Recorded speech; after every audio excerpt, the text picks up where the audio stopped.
Hello, Captain Ethan Whitehall, Company D, 2nd U.S. Sharpshooters. Today's video is another sponsored video by Kerry Davison of AmericanCivilWarKits.com. This was supposed to be the how-to construction video of the pistol ammunition box. However, I forgot to press play when I started working on it, and everything work-wise that I did on it wasn't recorded, unfortunately. But with luck, this box is actually fairly easy to make.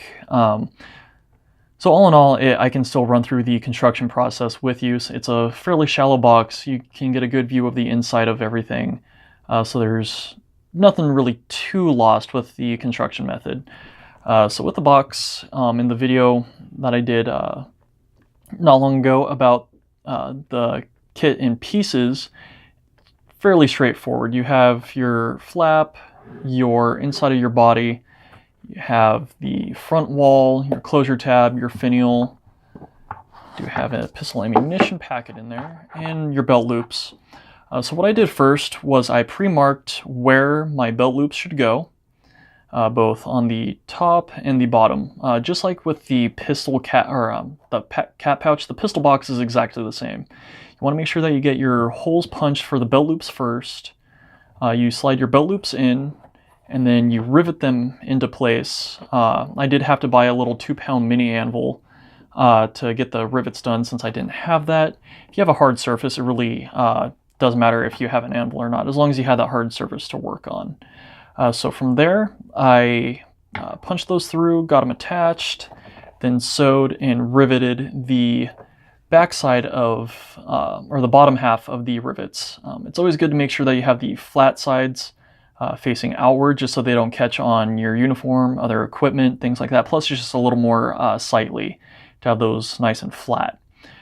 From there, I lined up the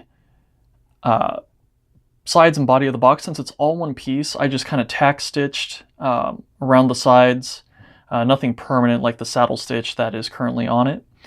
So from there, I got a good bearing of exactly where everything should go, and I punched the hole for the finial, got it attached, so it was right there, dead center. From there, I did mark around the sides of the back of the body first, I forgot to mention that, along with the front panel and the little inside flap.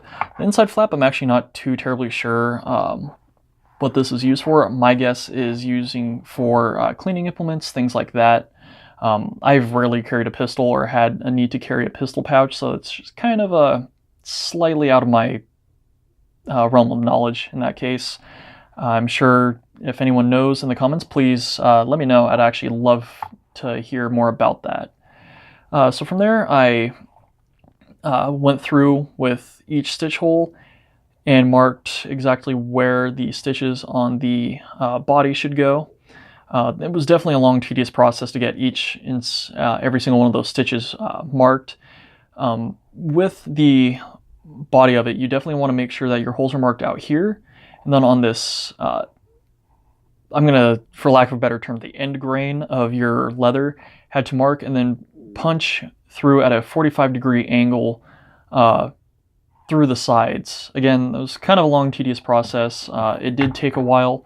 However, it turned out quite nicely.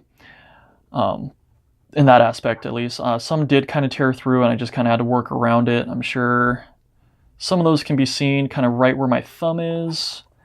And right where my thumb is, there's 2 of those. Sorry, the lighting's not terribly the best. It's just with an overhead light in my bedroom. From there, got everything stitched up on the back side, the front side, and then I sewed in the closure tab. Locks it up quite nicely.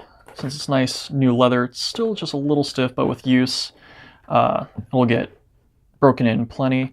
And then I just have been laying it on its back with a little bit of weight on it to make sure that tab stays closed, because as you can tell, it's a fairly long tab. I mean, I kind of have short fingers to an extent, and it's almost as long as my finger, so you definitely want to make sure it kind of gets out of the way so it doesn't get pulled on, ripped, that kind of thing. And then I did just add some kind of decorative line around the outside of the front of the body and also on the closure tab, just because might have been private purchase from an officer. You never know. They could afford the finer things in life, so to speak. But all in all, I love the kit. If I end up doing one of these next, I will definitely be sure to get a wood block to kind of form everything on. It definitely would have helped things a little easier in some of the construction methods. However, I did fairly fine, I'd like to say, with the stitching of the box together as a whole. Yeah, I'm still definitely getting better at my stitches, still definitely learning. Some of these kind of tore through, some are a little short, some I pulled through just a little too far. Do have some waviness here and there, but that's none of the fault of the kit. That was completely on my end. As I said, for having no instructions, well, except for maybe now with this video, Carrie's kits are fairly straightforward to put together. All you really have to do is just kind of look at either pictures or handle a pistol box. I have one that I purchased a while ago available. However, I do like this one more. I do have two kinds of pistols. I have a 44 and a 36 caliber, and I noticed that my 44 boxes fit far better in the pouch provided by Carrie than the one I bought quite a few months ago. The 36 caliber ones are a lot smaller, so they will fit a lot better in this box. In fact, I can pop that open and show you. So as you can see, they just slide right in and have plenty of space for, possibly a capping tool if I choose to carry one. Maybe spare rounds for sharps rifles, just in case if my sharpshooters begin to run low. Possibilities are kind of endless. Soldiers always have been and always will be kind of using their ingenuity of everything. So I'll pop those 36 caliber boxes out and put the bigger 44 caliber in. And as you can tell, there's space for another one as compared with my other one. It's not going to fit. So Carrie's box is definitely superior to my prior pistol box in that aspect, just because I can carry 12 rounds of 44 or 12 rounds of 36, even though I don't really carry a pistol in the field all that often. And if I do have to use a pistol, I'm not really doing my job as a company commander, utilizing my sharpshooters to the best of their abilities.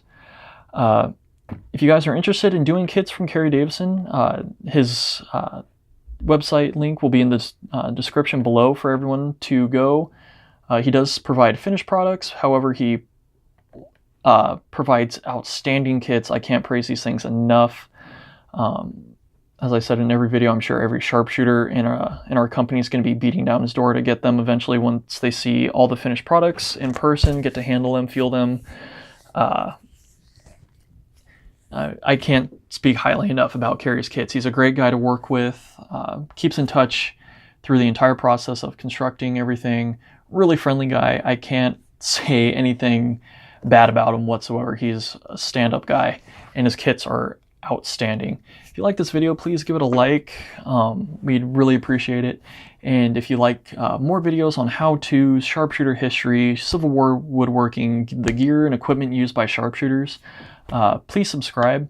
And if you have any videos or topics that you would like us to cover, in the description, in the comments below, please leave a comment on any video ideas that you have that you'd like us to do, things we haven't covered yet, anything like that. Anyways, this is Captain Nathan Whitehall, Company D, 2nd U.S. Sharpshooters. Thank you very much for watching, and we'll see you in the next video. Thank you.